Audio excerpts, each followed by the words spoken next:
and you're everything I know.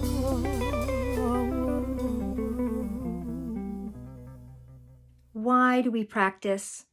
Because we want to glorify the Lord in everything we do.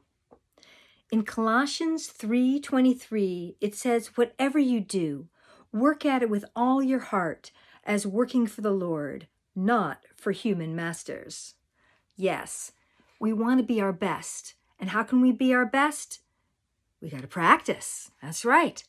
It is really a pet peeve of mine when I have students who all they do is work on their songs, but they don't practice to help improve their voice.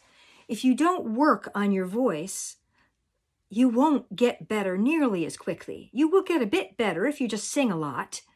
But so many bad habits, so many things that can happen when we don't have training that can eventually damage our voice or really limit what you can do with your instrument.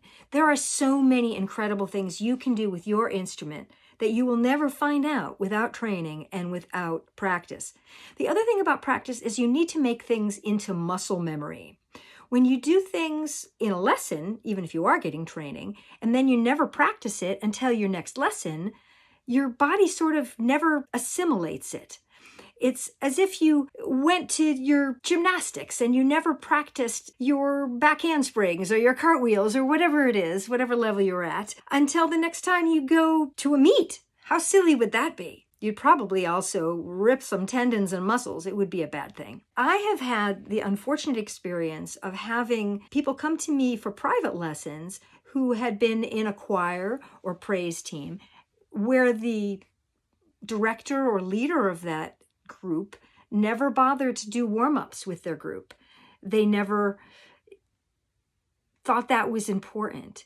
And as a result, many of the members of that group ended up with vocal problems, straining their voices in lots of ways.